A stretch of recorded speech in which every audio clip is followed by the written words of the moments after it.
नमस्कार बालमित्रांनो, पाठीमागच्या आठवड्यामध्ये गेल्या सोमवार आणि मंगळवार या दोन दिवशी आपण आपला जो हा मापन व महत्त्वमापन हा जो घटक आहे, या घटका अंतर्गत दशमान परिमाणे हा जो उपघटक आहे त्या अंतर्गत आपण लांबी, वस्तुमान व धारकता या तीन उपघटकांची विषयी माहिती घेतली आणि त्यावरील उदाहरणे आपण सोडवली। आता आपल्या सर्वांना तर माहिती आहे की आपण मागच्या आठवड्यामध्ये जेव्हा शिकत होतो तर लांबी ज्याचं एकक आहे मीटर, वस्तुमान ज्याचं एकक आहे ग्रॅम आणि धारकता याचं मीटर एकक आहे लिटर, याची आपण माहिती घेतली। आता हे जे मीटर, ग्रॅम आणि लिटर ही तिन्ही परिमाण जे आहेत ती परिमाण होती ती दशमान परिमाण होती। म्हणजे त्यांचे जी लहान पासून मोठ्यापर्यंत जेव्हा जात होतो आपण तेव्हा त्यांचा 10-10च्या पटीमध्ये त्यांचं रूपांतर होत होतं। आज मात्र जो आपण शिकणार आहे ते कालमापन म्हणजे घड्याळ। आज आपण घड्याळाविषयीची माहिती घेणार आहे कालमापन या घटका अंतर्गत। आणि मग घड्याळ हे मात्र दशमान परिमाण नाही। मग आता त्याविषयीची आपण माहिती आज समजून घेऊया। लक्षपूर्वक वाचा आणि समजून घ्या। आपल्या सर्वांना माहिती आहे आपण जसं वेळ अगोदर आपण लांबी मोजत होतो, आपण वजन मोजत होतो, आपण धारकता मोजत होतो आणि त्याची जी परिमाणे ती आपण आता समजून घेतलेली होती। मागच्या आठवड्यामध्येही त्या व्यवस्थित आपण समजून घेतलेलं होतं। तसंच आपण अजून काय मोजतो तर आपण वेळ मोजतो। वेळ मोजण्याचं जे एकक आहे ही मात्र काय आहे तर आपण तासामध्ये वेळ मोजतो, मिनिटामध्ये मोजतो, सेकंदामध्ये वेळ मोजतो। मग तास, मिनिट, सेकंद ही काय आहेत तर कालमापनाची एकक आहेत, बरोबर। मग त्याचं जर रूपांतर आपण समजून घेतलं तर ते कसं आहे तर 1 मिनिट बरोबर 60 सेकंद किंवा 60 सेकंदाचा 1 मिनिट होतो असं म्हटलं तरी चालेल।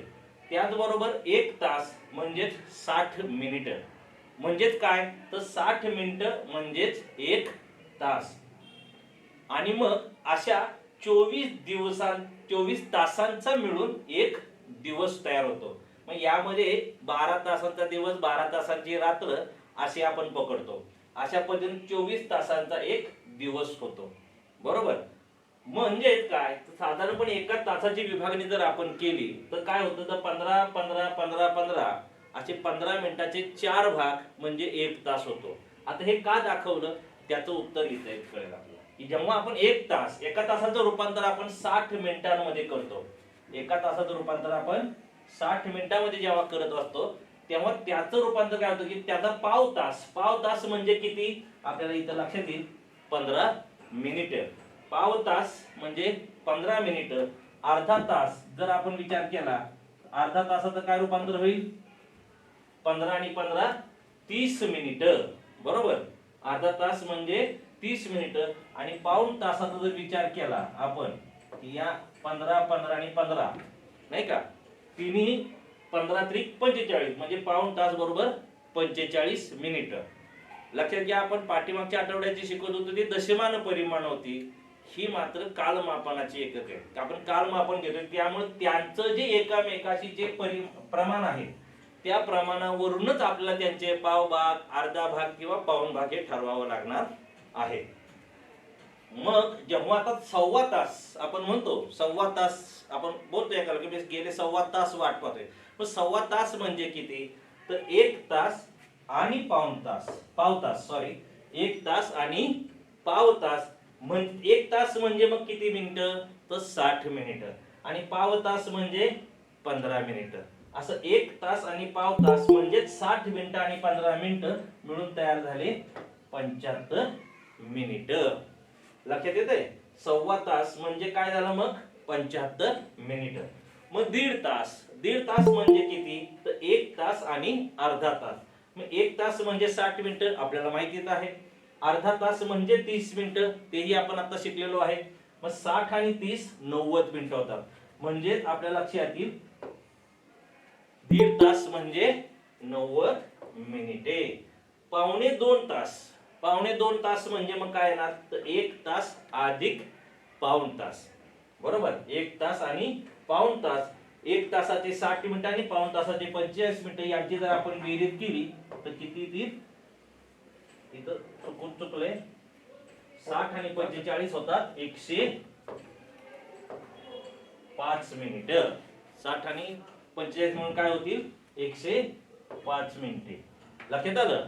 तर पावणे 2 तास म्हणजे 105 मिनिटे आणि मग 2 तास म्हणजे 120 मिनिटं हे आपल्याला माहिती आहे. कारण 1 तास म्हणजे जर 60 मिनिटं असतील तर 2 तास म्हणजे 120 मिनिटं हेही आपल्याला माहिती आहे.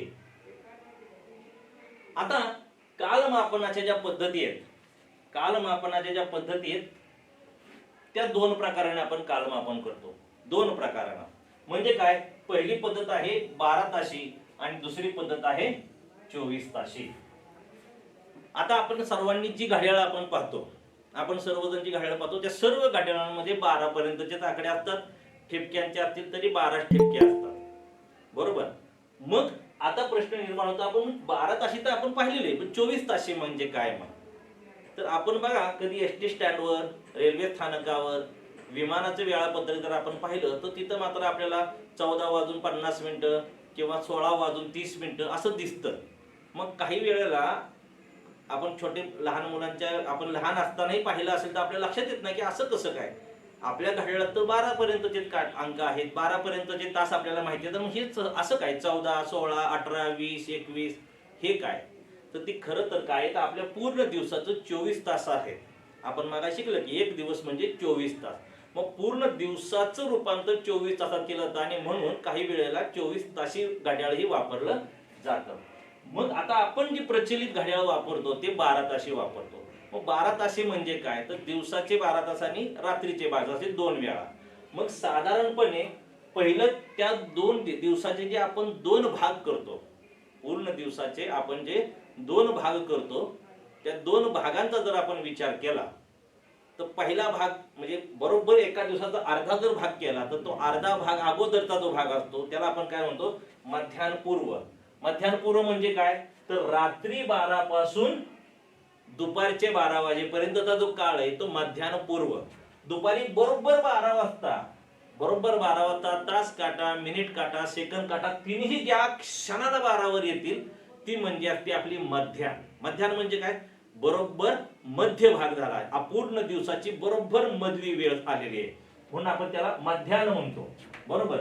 आणि मग ह्या मध्यान्हीच्या अगोदरचे जे 12 तास असतात, रात्री 12 पासून दुपारच्या 12 पर्यंत जो काळ असतो त्याला आपण म्हणतो मध्यान्हपूर्व, अँटी मेरिडियम. एएम म्हणजे काय, अँटी मेरिडियम इंग्रजी शब्द, त्याचा शॉर्ट फॉर्म एएम आपण करतो. कारण आपल्याला बऱ्याच ठिकाणी बघतं 7 AM आपण ओळखून जातो. 7 AM म्हणजे काय, सकाळचे 7 आणि 7 PM असेल तर संध्याकाळचे 7. का, आपल्याला ती माहिती झालेली आहे की 7 PM म्हणजे पास्ट मेरिडियम. बरोबर. तर मध्यान्ह आपल्या लक्षात आलेली आहे की दुपारचे बरोबर 12 ज्या क्षणाला वाजतात, म्हणजे ज्यावेळेस तास काटा, मिनिट काटा आणि सेकंद काटा हे तिन्ही बरोबर 12 वर आलेले असतात, तो क्षण, एक सेकंदाचा तो क्षण असतो, तो म्हणजे आपल्या पूर्ण दिवसाची बरोबर मधली वेळ मध्यान्ह असते. तर त्या रात्री 12 पासून दुपारी 12 पर्यंतची वेळ असते त्याला आपण म्हणतो मध्यान्हपूर्व. बरोबर. आणि मग आता मध्यान्ह झाली, बरोबर 12ला मध्यान्ह झाली, मग मध्यान्हीच्या नंतरचा जो वेळ असतो म्हणजे दुपारी 12 पासून रात्री 12 पर्यंतची जी वेळ असते, दुपारी 12 पासून रात्री 12 पर्यंतची वेळ असते, ही मध्यान्हाच्या नंतरची वेळ आहे म्हणून त्याला म्हणलं जातं मध्यान्होत्तर. लक्षात आलं? आपल्याला ज्यावेळेस आपण आता पुढे काही उदाहरणं आपण शिकणार आहे, ह्या वेळांचं गणित आपल्याला लक्षात येईल. 12 ताशी उदाहरणं सोडवत असताना किंवा 12 तासी घड्याळाच्या पद्धतीची उदाहरणं सोडवत असताना कधी कधी एक वेळ अगोदरची असते म्हणजे मध्यान्हपूर्वची असते, दुसरी वेळ मध्यान्होत्तरची असते आणि 2 वेळांमधला फरक काढायची ज्यावेळेला वेळ येते आपल्याला त्यावेळेला मग आपली अडचण निर्माण होते. म्हणून आपल्याला ह्या गोष्टी समजून, गणित वाचताना देखील ह्या गोष्टी आपल्याला समजून घेणं गरजेचं असतं की वेळ कोणत्या भागातील आहे, म्हणजे मध्यान्हपूर्वची आहे, मध्यान्होत्तरची आहे, हे जर आपल्या लक्षात नीट आलं तरच आपल्याला उदाहरण नीट कळतं आणि त्याचं उत्तरही आपल्याला अगदी अचूक पद्धतीने सोडवता येतं. आपण पुढच्या सूत्र बघूया आता. मग 24 ताशी घड्याळ, बरोबर. 24 ताशी घड्याळामध्ये काय होतं बघा, तर 24 ताशी घड्याळ आता तेच आहे, तुम्हाला इथं दिसतील, मी आता काटेमध्ये काढले, पण हे 12 ताशी पद्धतीने आपले अंक असतात, बरोबर. आणि मग त्यामध्ये पुन्हा तुम्हाला दिसेल बघा, आता 12 खाली मी शून्य लिहिले, पुन्हा इथं 13, 14, 15, 16, 17, 18, 19, 20, 23 आणि पुन्हा शून्य आलेलं आहे. त्याचं उत्तर असं आहे बघा की मध्यान्हपूर्व व मध्यान्होत्तर, बघा मध्यान्हपूर्व व मध्यान्होत्तर अशी विभागणी जर टाळायची असेल तर 24 ताशी घड्याळ वापरतात. आणि मग ही कुठे वापरतात, तर खास करून रेल्वे असतील, विमान असेल, बस असेल या ठिकाणी, किंवा आता अगदी नुकतंच बघा, आता आपल्याकडे कोरोना होता, कोरोनाच्या काळामध्ये बऱ्याच वेळेला वेगवेगळे परिपत्रक शासनाच्या मार्फतीनं असतील, आपल्या मान्य जिल्हाधिकाऱ्यांच्या मार्फतीनं असतील, प्रसारित केली जात होती. तुम्ही हे व्हॉट्सअपवर वगैरे ती परिपत्रक पाहिली असतील, तर त्यात बघा दिलं असतं की या तारखेच्या रात्री 00 पासून, म्हणजे काय, रात्री 12 वाजता दिवस बदलतो, तारीख बदलते, आणि मग ती जी वेळ असते रात्री 12ची, त्याला आपण 00 म्हणतो बघा, बरोबर ना. 00 म्हणजे रात्री 12:00 पासून हे नवीन आदेश लागू होतील, बरोबर ना. तर अशा वेळेला मग लोकांच्या मनातील संभ्रम होऊ नये म्हणून कधी कधी बऱ्याच वेळेला मग 24 तासी पद्धतीनं या वेळा दिल्या जातात, की त्याच्यामुळे काय होतं, संभ्रम राहत नाही, नेमकं कधी हे लक्षात येतं. पण मग ही 24 तासी पद्धत आहे ना, तीही आपल्याला थोडी समजून घेणं गरजेचं असतं. मग या घड्याळात दुपारी 12च्या पुढील वेळा ह्या साधारणपणे खालील प्रमाणात असतात. म्हणजे जेव्हा दुपारी 1 वाजतात, नाही का, 1 वाजलं, पण हे कधीची 1 आहेत, दुपारची 1 आहेत, म्हणजे ते मध्यान्होत्तर आहेत ना, मध्यान्हानंतर 12च्या नंतर आलेली वेळ आहे, आणि म्हणून त्यावेळेस मात्र आपण त्याला 13 म्हणतो. दुपारचे 1 वाजले म्हणजे 13 वाजले, दुपारचे 2 वाजले म्हणजे 14 वाजले, बरोबर. किंवा दुपारचे 3 वाजले म्हणजे 15 वाजले, बरोबर. अगदी काय, रात्रीचे 9 वाजले, रात्रीचे 9, तर आपण त्याला म्हणतो 21 वाजले, बरोबर. आणि जर रात्रीचे 12 वाजले तर मात्र त्याला आपण 00:24 म्हणत नाही, लक्षात घ्या. रात्रीचे 12 वाजले म्हणजे 00 वाजले, कारण रात्रीचे 12 वाजले ही वेळ 24 तासी घड्याळामध्ये 00 अशी दाखवतात, कारण असं रात्रीचे 12 पर्यंतचे आणि 24 तासी घड्याळ वेळ दर्शवत असतं. लक्षात आलं. म्हणजे या ठिकाणी असं धरून चला, इथं 0 वाजलेत, आता इथून रात्र सुरू झाली, बरोबर. 1 2 3 असं हे जे आपण घड्याळाला फिरून जेव्हा इथपर्यंत येतं, हे 12 म्हणजे झाली इथं मध्याह्न, बरोबर. 12 म्हणजे आपली मध्याह्न झाली. आता मध्याह्नी नंतर काय होतं, मध्यानंतरच्या वेळा आतल्या सुरू होतात. पुन्हा रात्रीच्या 12 वाजता म्हणजे 00 वाजेपर्यंत जेव्हा घड्याळ येतं, तेव्हा काय होतं रे, मग 00 वाजलं की परत नव्यानं 1 2 3 मोजायला सुरुवात केली जाते, बरोबर. तर आपल्याला हे समजून घेणं गरजेचं आहे. आपण हे पुढच्या सत्रामध्ये अजून जास्त पद्धतीने व्यवस्थित समजून घेऊ शकतो बघा, बरोबर. इथं मी साधारण 12:24 घड्याळ पाहायचे, आपण समजून घ्यायचे, दोन्हीतला फरक आपल्या लक्षात यावा म्हणून हा टेबल आपण तयार केलेला आहे. तर साधारण घड्याळामध्ये दुपारी 12 नंतर रात्री 12 पर्यंतची वेळ, बरं, दुपारी 12च्या नंतर ते रात्री 12 पर्यंतची वेळ म्हणजे आपण त्याला फास्ट मेरिडियम म्हणतोय, मध्यान्होत्तर, बरोबर. ही मध्यान्होत्तरच्या वेळ आहे. मध्यान्होत्तरची वेळ कशी दिली जाते बघा, 12 ताशीमध्ये, तर 12:05 दुपारचे 12:05 झाले असतील तर सांगितलं 12:05 PM. पण तीच जर 24 ताशी घड्याळामध्ये असेल तर ही 12:05 येणार आहे. काय येणार आहे, 12:59 12:59 ची जी वेळ आहे ती 12 ताशी आणि 24 ताशीची एक सारखीच दिसत राहते. त्याच्यानंतर जेव्हा 1 वाजतो तेव्हा मात्र 24 ताशी घड्याळामध्ये 13 वाजतात. तोपर्यंतची वेळ ही 12:59 ती एक सारखीच असते, दोन्ही. कोणती, मध्यान्हपूर्वची आणि मध्यान्होत्तरच्या वेळा, बरोबर. त्याच्यानंतर बदल व्हायला सुरुवात होते. म्हणून जसं आता दुपारी 1:20 झालेले असतील, आपण 12 ताशी पद्धतीने लिहितो 1:20 PM, तर 24 ताशी पद्धतीने मात्र लिहावं लागतं 13:20 PM. सॉरी 13:20 PM म्हणायची गरजच राहत नाही, कारण 13 म्हणजेच आपल्या लक्षात येतं ते मध्यान्होत्तर आहे. संध्याकाळचे 6:55 झाले असतील तर ते आपण लिहितो 6:55 PM. पण तेच जर 24 तासी पद्धतीने जर लिहायचं असेल तर आपण तिथं लिहितो 18:55. रात्रीचे 10:15 झालेले असतील, रात्रीचे 10:15 झाले असतील तर आपण त्याला लिहितो 10:15 किंवा 10:15 PM. PM म्हणजे मध्यान्होत्तर, तुम्हाला माहिती आहे पास्ट मेरिडियन, बरोबर. तेच मात्र आपण 24 तासी घड्याळामध्ये लिहित असतो 22:15. एवढं लिहिलं बाद झालं. तिथं PM AM ची गरजच राहत नाही, कारण आपल्याला लक्षातच येतं 22 म्हणजे 12च्या पुढे गेलेले म्हणजे हे रात्रीचेच आहेत. जेव्हा रात्रीचे 12 वाजतात, आता रात्रीचे 12ला दिवस बदलतो आणि म्हणून तिथं तुमच्या लक्षात तिथं AM आलं बघा. AM का आलं? आता ही नवीन दिवस सुरू झाला आणि ही नवीन दिवस हा काय तर दुसऱ्या दिवसाचा जो सुरू झाला ना त्या खडीला, दुसरा दिवस जेव्हा सुरू होतो त्यावेळी दुसऱ्या दिवसाच्या मध्यान्हीची अगोदरची वेळ आली म्हणून AM आलं. लक्षात येते? आणि मग ती 24 तासी घड्याळामध्ये मात्र या पद्धतीनं 00 अशी दाखवली जाते. आता तुमची एक गोष्ट लक्षात येईल बघा, प्रत्येक ठिकाणी या ठिकाणी 5 मिनिटे, 20 मिनिटे, 55 मिनिटे, 15 मिनिटे, बरोबर. ही जी मिनिटे 12 तासी 24 तासी मध्ये सुद्धा मिनिटांमध्ये काय बदल झाला नाही का रे? मिनिटांमध्ये बदल होत नाही. घड्याळ 12 तासी असो किंवा 24 तासी असो, मिनिटांमध्ये बदल होत नाही. बदल होतो कुठं? तासांमध्ये. काय बदल होतो? 1 वाजले त्या एकामध्ये अगोदरचे जे 12 तास, जे मध्यान्ह पूर्वचे 12 तास जे आपण म्हणतो 12 आणि 1 13 झाले.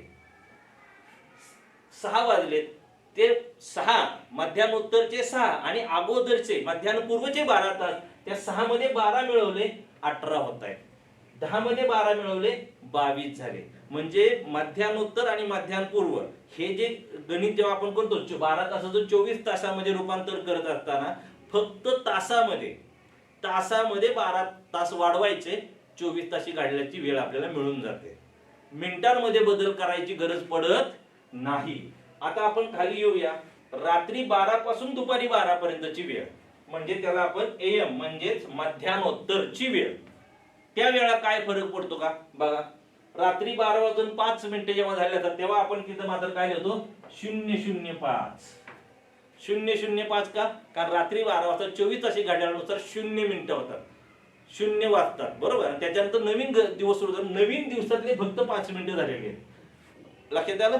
हा एवढाच एक बदल 12 तासी आणि 24 तासी घड्याळामध्ये होत असतो. म्हणजे जसं मागाशी मी म्हटलं तसं मध्यान्होत्तर नाही का ज्या वेळा असतात त्यामध्ये 12 तास 12:59 आणि 59 सेकंदापर्यंत मध्यान्होत्तर आणि मध्यान्ह पूर्वच्या वेळा समान असतात.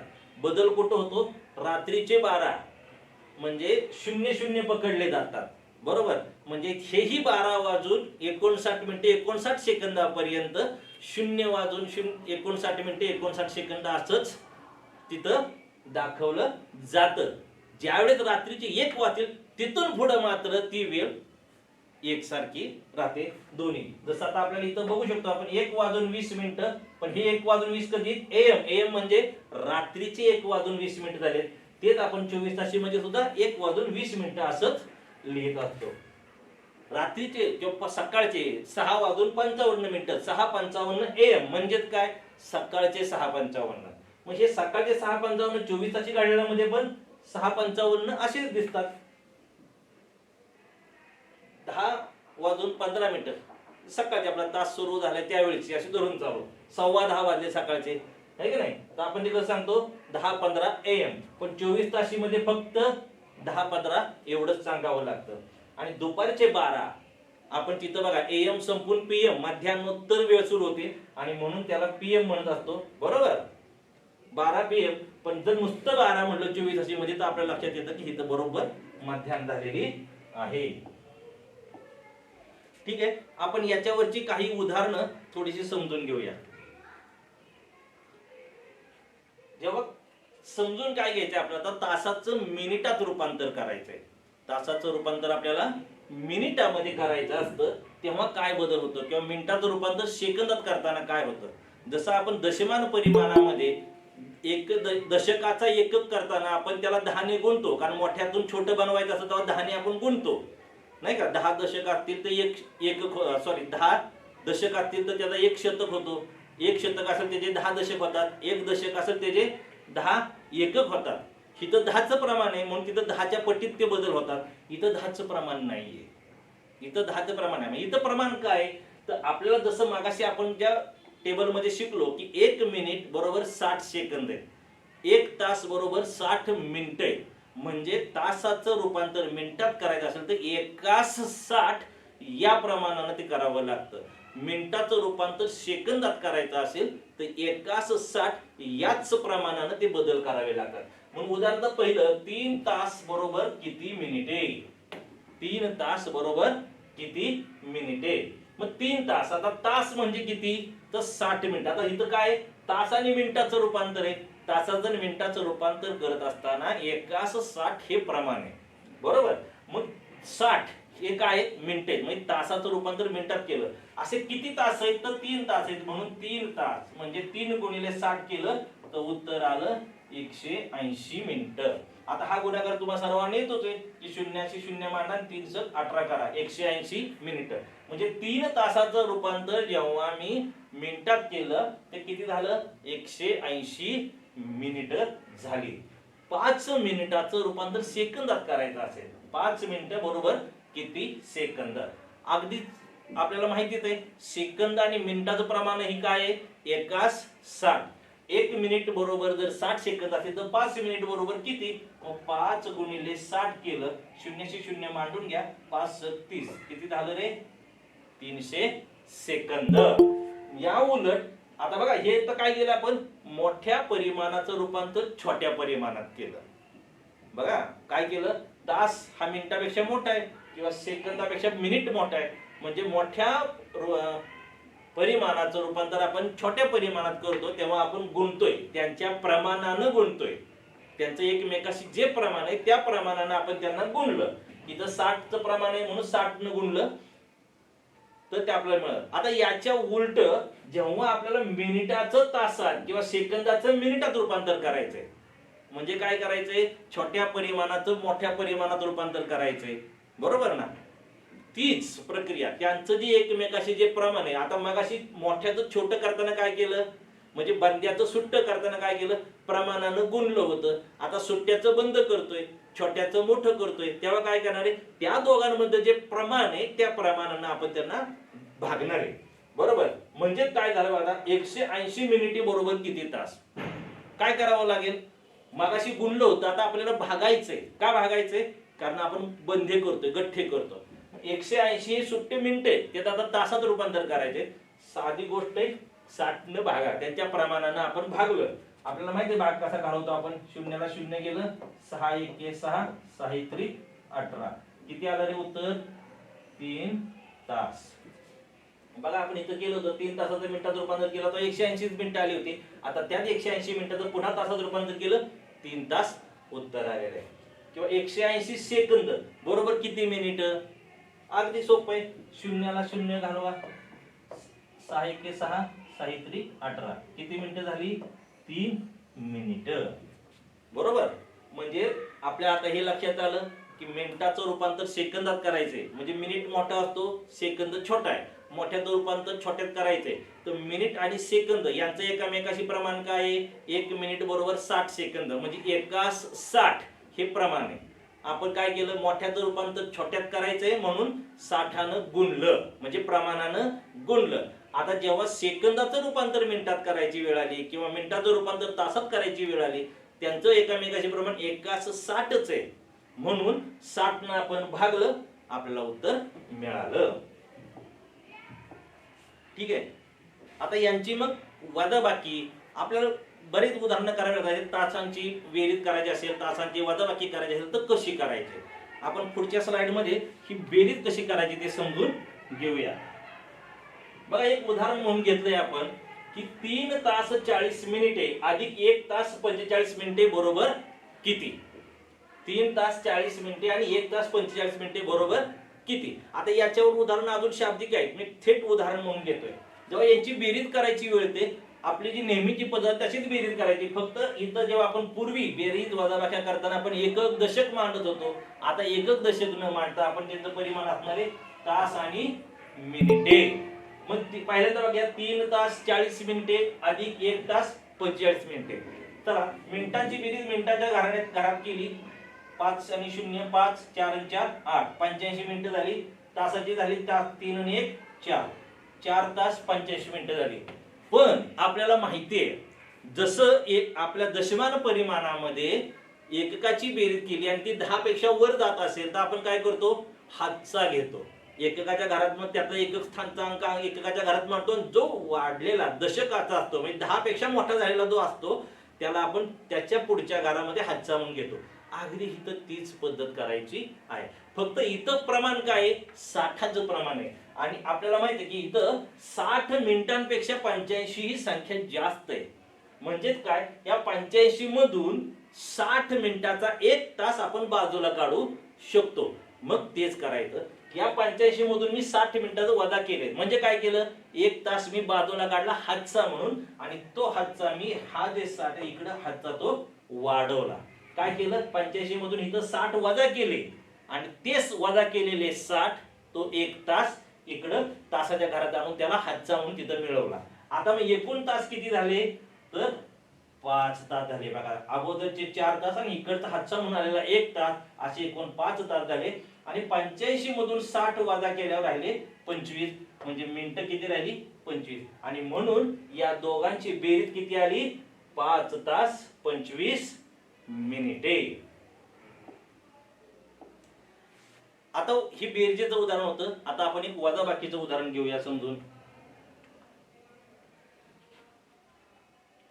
9 तास 20 मिनिटे वजा 3 तास 45 मिनिटे. बघा मागाच्याच पद्धतीनं तास आणि प्रमाण मांडून घ्या, तास आणि मिनिटं मांडून घेतलं. आता इथं लक्षात 9 तास 20 मिनिटं मी लिहिले होते, वजा 3 तास 45 मिनिटं केले. पण आपल्या लक्षात येईल की 20 मिनिटांमधून 45 मिनिटं वजा होत नाहीत. मग काय करायचं, तेव्हा आपण उसना घेतो किंवा मोठ्या गटाकडून एक गट सुट्टा करायला घेतो.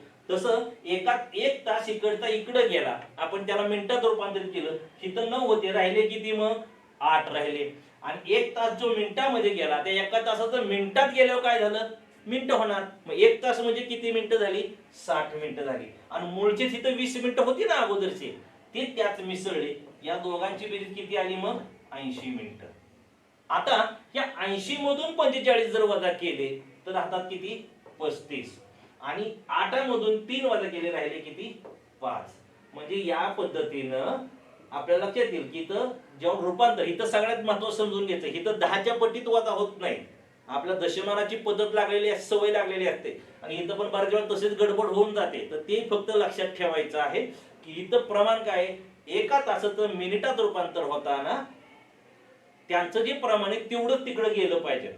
आणि मग मूळची असलेली मिनिटं त्यात ऍड करून आपण ती वजाबाकी करू शकतो. अशा पद्धतीने यांची वजाबाकी आली 5 तास 35 मिनिटं. बरोबर. आता अजून एक प्रकार, आपल्याला एक महत्वाची गोष्ट समजून घ्यायची. आपल्याला घड्याळ जेव्हा आपण बघत असतो बऱ्याच वेळा काटे एक म्हणजे सेकंद काटा खूप वेगात फिरत असतो, त्या तुलनेत मिनिट काटा थोडा सावकाश फिरत असतो आणि तास काटा त्याच्याही पेक्षा सावकाश फिरत असतो. पण जसं मगाशी म्हटलं की 12ची स्थिती होती बरोबर, बाकी तास काटा मिनिट काटा सेकंद काटा सगळे बरोबर एकावर एक आले होते. बरोबर. मग असं स्थिती अगोदर आधीमध्ये पण होत असणार ना, मग ती किती वेळा होते त्याच्यावरही आपल्याला उदाहरणं विचारली जातात. मग ते आपण थोडेसे समजून घ्यायचे. तुम्हीही घरी आपल्या घरात घड्याळ असेल चेक करा, जे मी सांगतोय ते तसंच घडतंय का, तेवढेच होत आहेत का ह्याची खात्री करा, समजून घ्या.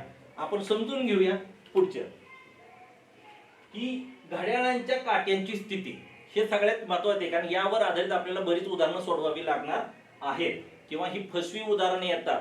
आणि मग आपल्याला लवकर लक्षात आलं तर ठीक, लक्षात आलं नाही तर अगदी सोपं गणित असतं पण आपल्याकडनं चूक होण्याची शक्यता राहते. म्हणून सावधानता महत्वाची. हे जर टेबल पाठ असेल तर आपल्याला बऱ्याच प्रकारची यावर येणारी उदाहरणं आपण अगदी व्यवस्थितपणे सोडवू शकतो. पाठ करण्याची ही गरज नाही, खरं तर हे आपण फक्त समजून घ्यायचंय. आणि म्हणून मी जसं म्हटलं, हा जो टेबल आहे हा तुम्ही आता समजून घ्या. घरी गेल्यानंतर आपलं जे काय घड्याळ असेल आपल्या घरामध्ये ती घड्याळ घेऊन त्याचे काटे फिरवून प्रत्यक्षात बरोबर ती स्थिती येण्यापर्यंत तसं तसं घडतंय का याची खात्री करा. हे एकदा समजून जर घेतलं आपण नीट, तर मात्र पुन्हा ज्या वेळेस या पद्धतीच्या प्रश्न येतील, काट्यांच्या स्थितीवर आधारित प्रश्न येतील, तर तुमच्याकडनं चुका होणार नाहीत. काय तर दोन्ही काटे एकमेकांवर किती वेळा येतात, तर दर तासामध्ये हे दोन काटे एकामेकावर एकदा येतात. पण दर 12 तासात मात्र ते 11 वेळा येतात. मग असं का?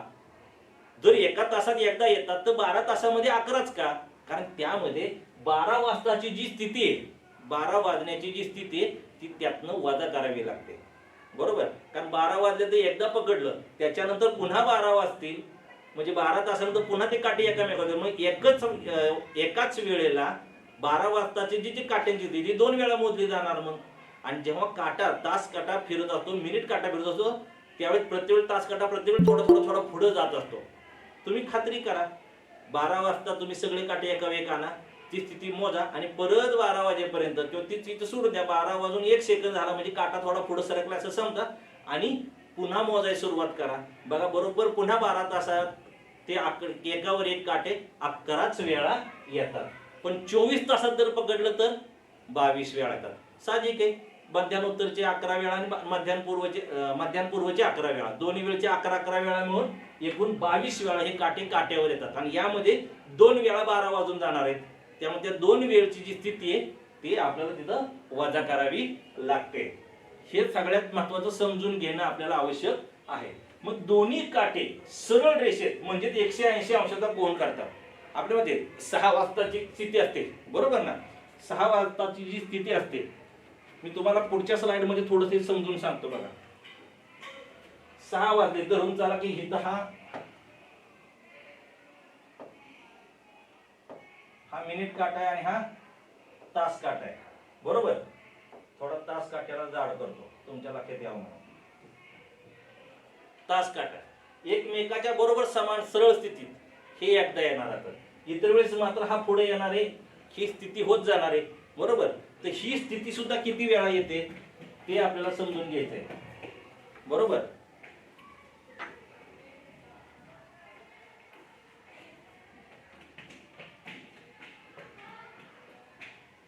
तर हे दोन्ही काट दर एकदा तास प्रत्येक तासामध्ये एकदा तरी हे काटे एकमेकाच्या समोर बरोबर 180 अंशात म्हणजे एका सरळ रेषेत येत जातात.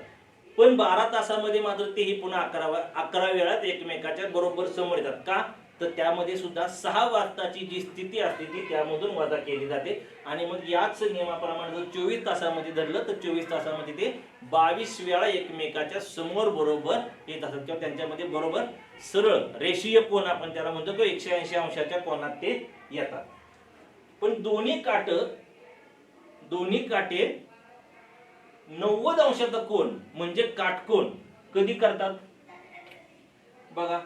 तर आपल्याला माहिती होतं 3 वाजताची स्थिती असेल, बरोबर? हा मिनिट काटा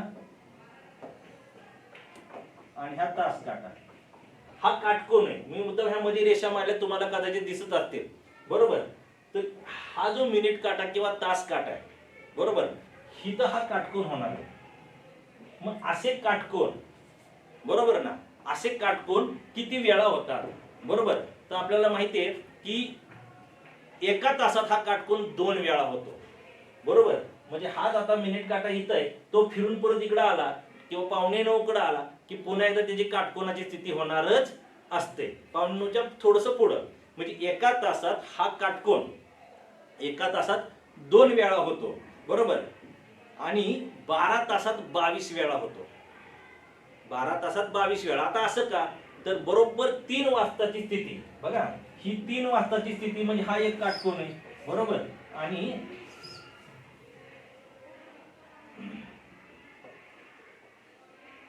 9 वाजताची स्थिती हा ही काटकोन आहे.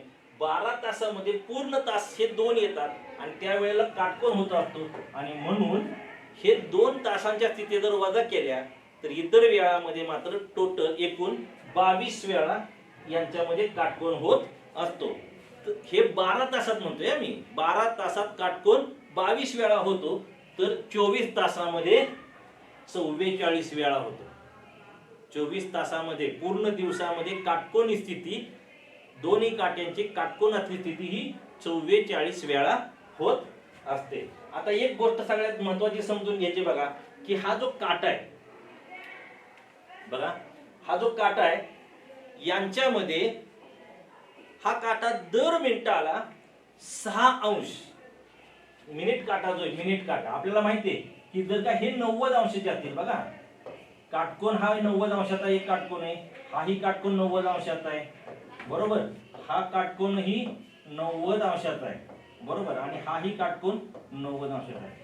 आता जर का यांचा जर असा विचार केला आपण तर एकूण सर्कल पूर्ण वर्तुळ हे किती अंशात झालं, तर 9 चौक 36 म्हणजे 360 अंश झालं बरोबर, 360 अंश झालं. आणि एका तासामध्ये किती मिनिटं असतात, 60 मिनिटं असतात. मग 360 अंश भागिले जर 60 मिनिटं जर आपण केलं तर काय होईल रे, आपल्यालाही माहिती ह्याचं जर आपण केलं, शून्याला गेलं 0, 6 1 6 आणि 6 6 36, उत्तर किती येते 6 अंश बरोबर.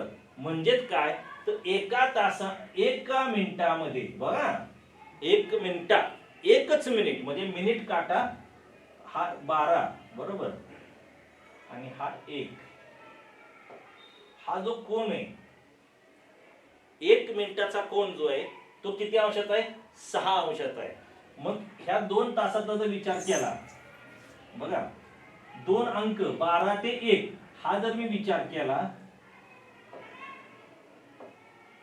तर हा कोन किती अंशाचा होईल, तर हे प्रत्येकी 6 6 6 आहे आणि एकूण 5 मिनिटे, 2 मिनिटांमधलं अंतर 1 मिनिट ते 2 मिनिट, 2 मिनिट ते 3 मिनिट, हे जर का 6 अंश असतील तर हे एकूण 2 अंकांमध्ये 5 मिनिटे, म्हणजे हे अंश होतं 6 पंचे 30 अंश.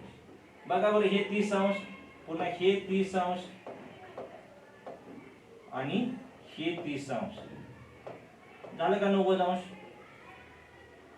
या पद्धतीनं हे अंशाचं गणित हे आपल्याला समजून घ्यायचं आहे. आता हे झालं मिनिट काट्याचं.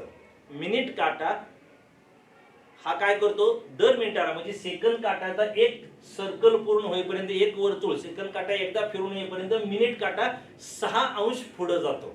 प्रत्येक मिनिटाला मिनिट काटा हा 6 6 6 अंश पुढे जात असतो. मग तास काटा किती जात असेल पुढे, करूया जरा विचार करा बरं गणित. तास काटा किती पुढे जात असेल बरोबर. आता आपल्याला माहिती आहे 12 तासाचा जर आपण विचार केला तर 12 तासाचे मिनिटात रूपांतर केलं किती होईल, 62 72 म्हणजे 720 मिनिटं बरोबर, 720 मिनिटं होणार आहेत.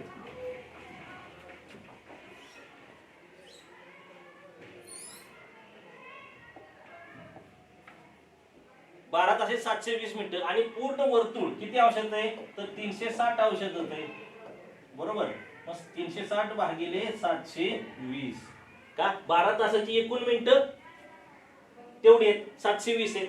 जर हा भाग लावायचा असेल तर किती येईल रे, 36 1 36 आणि 36 दुने 72 म्हणजे किती झालं 1/2 अंश. याचा अर्थ काय, याचा अर्थ काय तर तास काटा मात्र प्रत्येक मिनिटाला, बघा मी इथं मिनिटात रूपांतर केले तासांचं, 12 तासाचं मिनिटात रूपांतर केले, ते एकूण 12 तासामध्ये मिनिट काटा 720 वेळा सर्कल मारला त्यांनी, वर्तुळ केलेलं असतं किंवा 720 वेळा तो वर्तुळाकार फिरलेला असतोय, त्याने आपली चक्र पूर्ण केलेलं असतंय बरोबर. मग 720 मिनिटा प्रत्येक मिनिटाला तास काटाही थोडा थोडा पुढे जात असतो. तो किती जातो, तो फक्त अर्धा अंश पुढे जात असतो बरोबर. आणि मग या तत्वानुसार जेव्हा मिनिट काटा 60 चक्र पूर्ण करतो बघा, मिनिट काटा 60 वेळा चक्र पूर्ण करतो तेव्हा तास काटा 6 अंशच गेलेला असतो एका तासापर्यंत. लक्षात येतंय, या पद्धतीनं त्याचा बदल होत जातोय. हे आपल्याला थोडंसं समजून घेणं गरजेचं आहे. ठीक आहे. मग यांचं जे प्रमाण आहे हे पण आपल्याला समजून घेणं गरजेचं आहे बघा, की 1 तास बरोबर 60 मिनिटे, 1 मिनिट बरोबर 60 सेकंद आहे. मग एका तासाचे सेकंद किती होतील, ते एका तासाचे सेकंद 3600 सेकंद लक्षात आलं, एका तासाचे सेकंद होतात 3600 सेकंद. मग आता 0.1 तास बरोबर 6 मिनिटं असं सांगितलंय. कसं काय जरा समजून घेऊया आपण. बघा 0.1 आता बघा 100पैकी किंवा 10 तर 60 पैकी किती, बरोबर ना, असं धरून चला. जर 60 मिनिटांपैकी किती, बरोबर ना, तर 100 पैकी आता हे आपण काढू शकतो 1/10, बरोबर ना. 1/10 म्हणजे काय झालं रे, 0.1 बरोबर. जेव्हा ह्याचा मी 10वा हिस्सा काढतो तर 60चा 10वा हिस्सा किती आहे रे, इथं मी शून्याला शून्य घालवलं म्हणजेच मी काय केलं, अंशाला आणि छेदाला दोन्हीकडे मी 10 न भागलं, बरोबर. मग इथं जर मी दोन्हीकडे 10 न भागलं तर किती येईल, 60ला 10 न भागलं तर आपोआप उत्तर 6 येईल. म्हणजे हे 6 काय आहेत तर मिनिट आहे, बरोबर. 6 मिनिट बरोबर 0.01. आता हे काय केलं तर मिनिट आणि दशांश अपूर्णांक यांचं प्रमाण जुळवलंय. कारण आपल्याला काही प्रश्नांमध्ये अशा पद्धतीची उदाहरणं विचारतात की तुम्हाला दशांश अपूर्णांकामध्ये सांगितलं जातं त्याचं मिनिटामध्ये सेकंदामध्ये रूपांतर करावं लागतं. तर आपल्याला ह्या गोष्टी माहीत असणं गरजेचं आहे की 6 मिनिटं बरोबर 0.01. बघा मी काय म्हणतो 0.01 तास, बरोबर. 0.01 तास म्हणजे 6 मिनिटं. म्हणजे काय, तासाचा 0.01 एक काय तर दशांश आहे. एका तासाचा 10वा भाग म्हणजे किती, 60 मिनिटाचा 10वा भाग किती आलं, 6 मिनिटं. लक्षात येते, हे महत्वाचं समजून घेतलं. 0.01 तास म्हणजे काय, तासाचा 10वा हिस्सा, बरोबर. 1 दशांश म्हणजे 10वा हिस्सा. एका तासाचा 10वा हिस्सा म्हणजे काय, एका तासाचे मिनिटात रूपांतर केलं तर 60 मिनिटं होतात. आणि मग 60 मिनिटाचा 10वा हिस्सा म्हणजे काय 6 मिनिटं, कारण 6 10 60, बरोबर. तर हे या पद्धतीने होत राहतं, बरोबर. मग आता जर असं असेल बघा, एका तासाचा 100वा हिस्सा, एका तासाचा 100वा हिस्सा म्हणजे असेल तर काय होतं रे, 0.01 तास, बरोबर. म्हणजे काय, एका तासाचा 100वा हिस्सा. तर मग 60चा 100वा हिस्सा म्हणजे किती होणार, तर आता 60चा जर आपल्याला 100वा हिस्सा करण्यापेक्षा मग 60 मिनिटं जे त्याचं पुन्हा सेकंदात रूपांतर केलं तर काय येईल रे, 3600 सेकंद झाले, बरोबर. मग 3600 सेकंद, बघा 3600 सेकंद याचाही 100वा भाग केला तर काय, आपण 100ला अंशाला छेदाला भागलं किती आलं उत्तर 36. पण आता हे 36 काय तर हे आहेत सेकंद. म्हणजे काय 36 सेकंद म्हणजे काय 0.01 तास. लक्षात येतंय, 0.01 तास म्हणजे काय 0.01 म्हणजेच 1 शतांश तास. म्हणजे काय तासाचा 100वा हिस्सा, बरोबर. 100वा भाग किती येईल, तर एका तासाचा 100वा भाग म्हणजे एका तासाचं जर सेकंदात रूपांतर केलं तर 3600 सेकंद होतात, बरोबर. मग त्याचा 100वा हिस्सा आपण केला म्हणजे त्याला 100 ने भागलं तर किती आलं 36 सेकंद. म्हणजे एका तासाचा 100वा हिस्सा किती असतो 36 सेकंद असतात. लक्षात आलं. म्हणून आपल्या हे लक्षात येईल बघा, आता जे मी मागच्या टेबल मध्ये तुम्हाला दिलेलं होतं काय की 0.1 तास म्हणजे 6 मिनिटं आणि 0.01 तास म्हणजे 36 सेकंद. लक्षात आलं आपल्या सर्वांना. आता एक महत्वाची गोष्ट आपल्याला पुन्हा एकदा समजून घ्यायची बघा. आता हेही आपल्याला गोष्ट कळणं गरजेचं आहे, कारण काही वेळेला काही मुलं नवोदयच्या परीक्षेलाही बसलेली आहेत, बरोबर. स्कॉलरशिप बरोबर नवोदय मध्ये थोडीशी काठिण्य पातळी जादा राहते. अभ्यासक्रम जरी समान असला तरी काठिण्य पातळी जास्त असते आणि म्हणून आपल्याला ह्या गोष्टी समजून घेणं गरजेचं आहे. तर घड्याळाच्या 2 काट्यांवर आधारित उदाहरण सोडवताना पुढील दोन महत्त्वाच्या गोष्टी आपल्याला लक्षात घ्यायच्या आहेत की घड्याळाच्या 2 काट्यांमध्ये 30 अंशापेक्षा कमी कोन असेल व मिनिट काटा तास काट्याच्या पुढे असेल किंवा मिनिट काट्याचे तास काट्याच्या पुढे 4 मिनिट घरापर्यंत अंतर असेल तर अशा वेळी मिनिट काटा त्या एका तासात तास काट्याला एकदाही ओलांडत नाही. आपण मगाशी बघितलं की एका तासामध्ये हे दोन्ही काटे एकमेकावर कधी येतात, तर तासात एकदा येतात, बरोबर. आणि 12 तासात 11 वेळा येतात, बरोबर. कारण 12 वाजताची तिथे आपण त्यातनं वजा करतो, म्हणजे ती एकावर एक आल्याशिवाय तो ओलांडणार नाही, हे बरोबर. पण मग असं कधी घडतं की कधी कधी आपला आदलीमध्ये वेळ दिली जाते, बरोबर. आणि सांगितलं की या एका तासात किती वेळा ओलांडलं जातं, तर ती थोडंसं समजून आपल्याला घेणं गरजेचं आहे, बरोबर. तर त्यासाठी आपण मागच्या गणिताकडे जाऊया थोडंसं याच्याकडे. आता बघा, हा तास काटा इथं आहे, 11 वर आहे, सॉरी, तास काटा हा 11 वर आहे, बरोबर. आणि मिनिट काटा 12 वर आहे, बरोबर. आता एका तासात हा काय होणार आहे, मिनिट काटा फिरून परत 12 पाशी येईपर्यंत हा तास काटा इथं आलेला असणार आहे ना, हा तास काटा इथून इथं गेलेला असणार आहे, बरोबर. म्हणजे तो एका त्या पूर्ण तासामध्ये त्यांनी एकामेकाला ओलांडलं का, नाही ओलांडलं. तो त्यांनी गाठलं पण ओलांडलं नाही. आता धरून चाला की मिनिट काटा हा इथं आहे, बरोबर. मिनिट काटा 1 वर आहे आणि तास काटा 12च्या किंचित पुढे आहे, अर्धा अंश पुढे, बरोबर. असं धरून चाला की थोडासा पुढे गेलेला आहे, तो अर्धा अंश नाही म्हणता येणार, जास्त थोडासा आहे, पुढे गेलेला आहे, 5 मिनिटं थोडासा पुढे गेला. आता 1 वाजेपर्यंत म्हणजे काय होणार, हा जो मिनिट काटा आहे, हा मिनिट काटा हे चक्कर टाकून इथं येणार आहे 12 वर, तेव्हा हा मात्र अजून थोडासा पुढे गेलेला असणार आहे ना, हा इथं गेलेला असणार आहे, बरोबर. लक्षात आहे ना. म्हणजे हा मिनिट तास काटा त्याला 1 वर गेलेला असणार आहे, म्हणजे ह्या एका तासामध्ये त्यांनी त्याला ओलांडलं का, नाही ओलांडलं. तर ही स्थिती आपल्याला थोडंसं समजून घेणं गरजेचं आहे, बरोबर. तर ही इतर वेळेस तो ओलांडतो, पण जर मिनिट काटा आणि तास काट्यामध्ये 30 अंशाचा कोन असेल आणि तास काट्याच्या पुढं मिनिट काटा असेल किंवा ताचे 4 मिनिटापर्यंत जरी तो पुढे असेल, बरोबर, तो त्या पूर्ण एका तासामध्ये त्याला ओलांडत नाही. लक्षात आलं.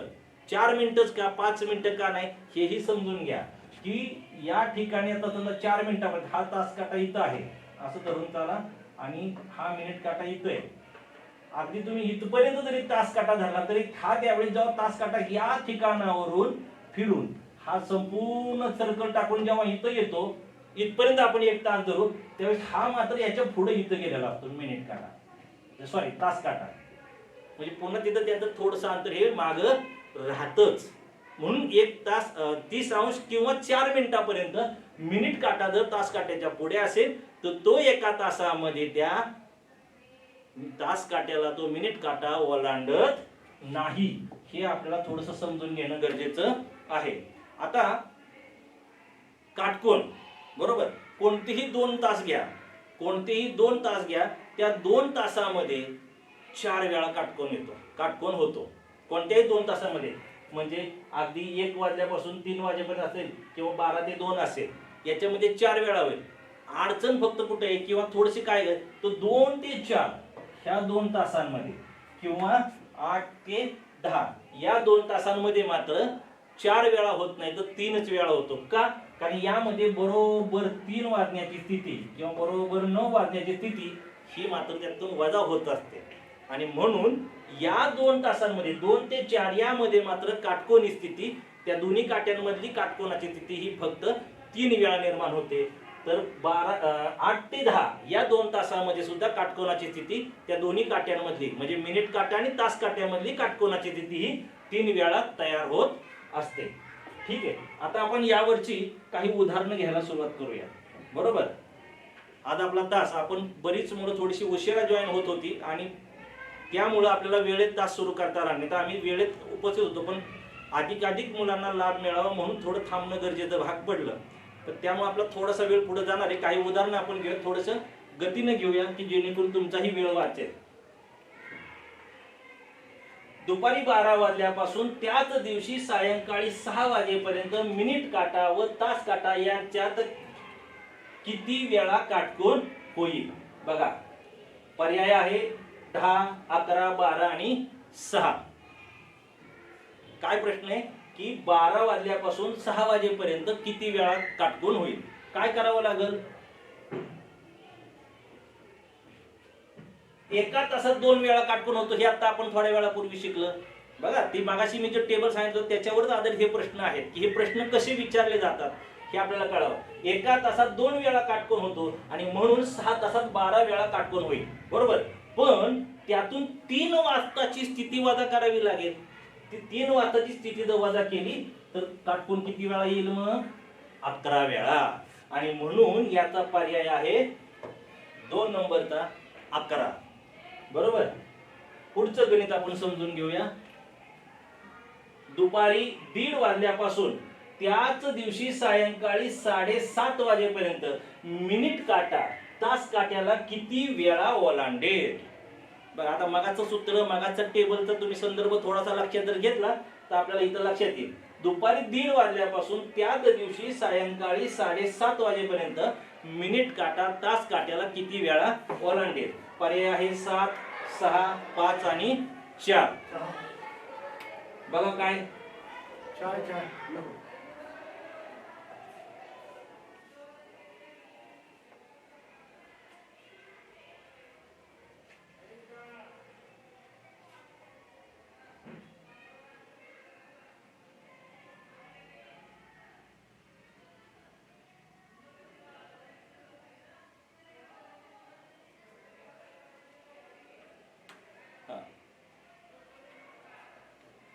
तर एका तासात 2 वेळा काटकोन होतो हे आपण मगाशी समजून घेतलेले.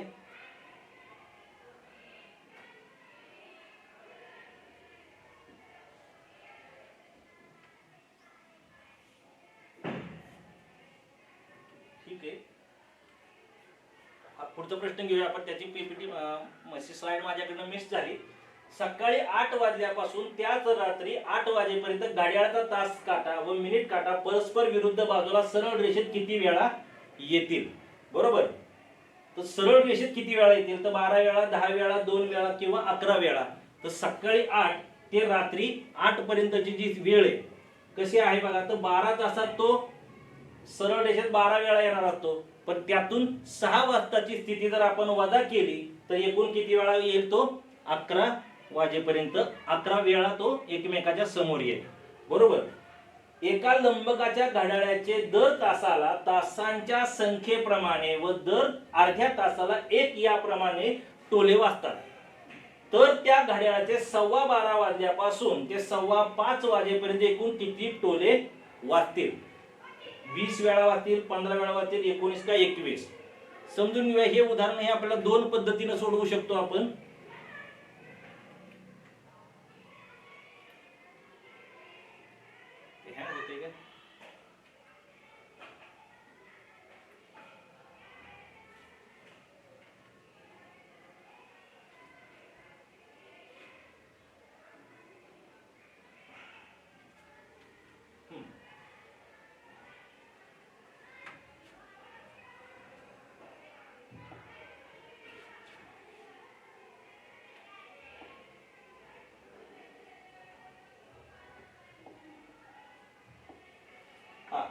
तर या ठिकाणी आपल्याला लक्षात घेईल की तासाप्रमाणे जर घेतलं सर करेक्शन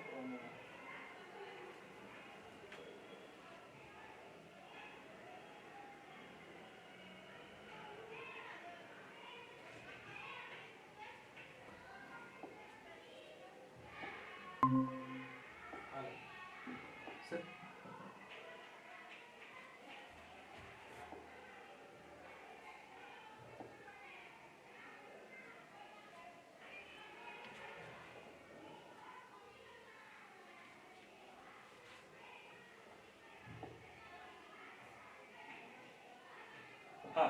जर तासांच्या संख्येप्रमाणे जर विचार केला तर एकूण 12:15 वाजल्यापासून, बरोबर, 12:15 वाजल्यापासून ते 5:15 वाजेपर्यंत म्हणजे एकूण 5 तास होतात. मग ह्या 5 तासांचा जर विचार केला तर 5च्या मधली संख्या गुणिले शेवटची संख्या अधिक अर्ध्या तासाप्रमाणे 1, प्रत्येक अर्ध्या तासाला 1 याप्रमाणे 5 तास आहेत म्हणून 5 होतात. मग मधली संख्या किती येते? 3. शेवटची संख्या आहे ते 5 यांचा गुणाकार करा, त्याच्या म्हणजे प्रत्येक अर्ध्या तासाचा 1 याप्रमाणे एकूण 5 तास आहेत म्हणून 5 वेळा अर्धा तास होणार आहे, म्हणजे ते 5 याचं केलं तर 15 अधिक 5 बरोबर 20 टोले होतील. समजा ही सूत्र लक्षात नाही आलं, आपण डायरेक्ट मनातल्या मनात काउंट करू शकतो. 12:15 सुरुवात झाली म्हणजे 12:30 पहिला ठोका पडेल, त्याला 1 मोजला बरोबर, पहिला 1. त्याच्यानंतर 1 वाजताचा 1 ठोका पडेल, त्याच्यानंतर 1:30 वाजताचा 1 ठोका पडेल, मग 2 वाजताचे 2 टोले पडतील बरोबर. त्यानंतर 2:30 वाजताचा 1 टोला, पुन्हा 3 वाजताचे 3 ठोके किंवा 3 टोले पडतील, पुन्हा 3:30 वाजता 1, 4 वाजता 4, 4:30 वाजता 1 आणि 5 वाजता 5. असे त्यांचे त्या पद्धतीनं टोल पडत जातील किंवा ठोके पडत जातील. आता ह्यांची जर सगळ्याची बेरीज केली तर तीच येते बघा, 20 टोले येते बरोबर. म्हणून या पद्धतीनं आपल्याला ही उदाहरण सोडवता येईल. एक उदाहरण, अंकाऐवजी ठिपके असलेली एक घड्याळ आरशातून पाहिल्यास 5:10 ही वेळ दर्शवते, तर प्रत्यक्षात त्या घड्याळात किती वाजले असतील. आपल्याला माहिती आहे काही घड्याळांमध्ये अंक नसतात, फक्त टिपके असतात. आता त्या घड्याळामध्ये जर त्या आरशात बघितलं तर त्या आरशात ते किती दाखवते, 5:10 दाखवते बरोबर. मग प्रत्यक्षात ते किती वाजलेले हे आपल्याला समजून थोडंसं घ्यायचंय. तर यामध्ये आपण घड्याळात थोडं समजून घेऊ. आता 5:10 म्हणजे धरून चला की तास काटा हा 5च्या थोडासा पुढे आहे आणि मिनिट काटा हा 2 वर आहे, असं गृहीत धरून की ही तिथे बरोबर. आता जेव्हा आरसा धरलो तेव्हा आपण ही जर 12 ते 6 हा जर आस पकडला बघा, हा उभा आस पकडा आणि हा जर आस पकडला की काय होईल, अगदी बरोबर ही तशीच अशी स्थिती तयार होईल. म्हणजे मिनिट काटा इकडे येईल आणि तास काटा हा इथं येईल. म्हणजे काय दिसल रे, प्रत्येक किती असणार आहे तर 6 वाजून गेलेले आणि 6 वाजून किती 22 म्हणजे किंवा 10 वर आहे मिनिट काटा, म्हणजे किती झालेले आहेत 50 मिनिटं झाले. म्हणजे 6:50 अशा पद्धतीची ही स्थिती तयार होईल बरोबर. तर इथं आपल्याला ते घड्याळात 12 व 6 जाणार जर आज पकडला तर या आसाच्या ज्या बाजूला काटे असतील आरशाच्या प्रतिमेत ते बरोबर विरुद्ध बाजूला आसापासून तेवढ्याच अंतरावर दिसतील. आरशात 2 वर दिसणारा मिनिट काटा हा प्रत्यक्षात 10 वर असेल आणि 5 व 6 दरम्यान दिसणारा तास काटा हा 6 व 7 दरम्यान असेल.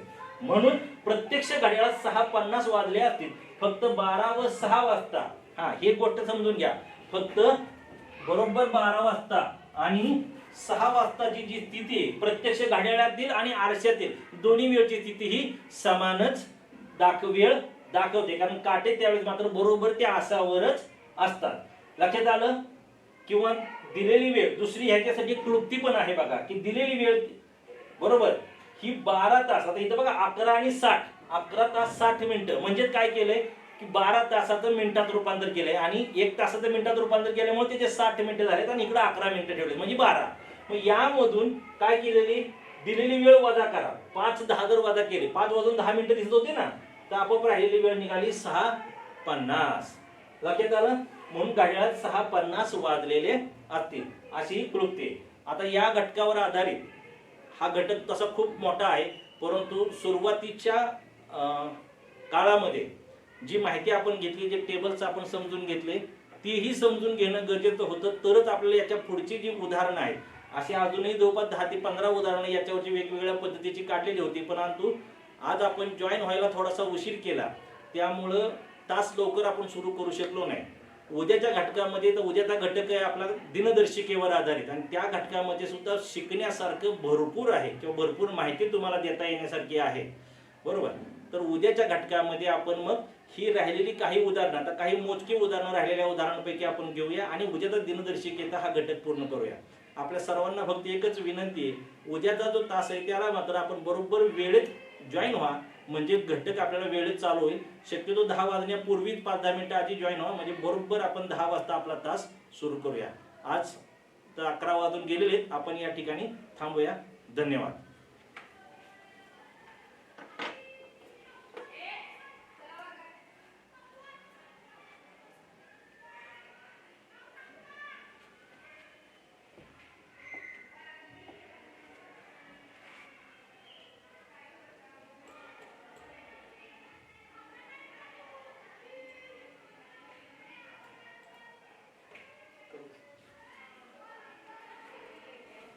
धन्यवाद.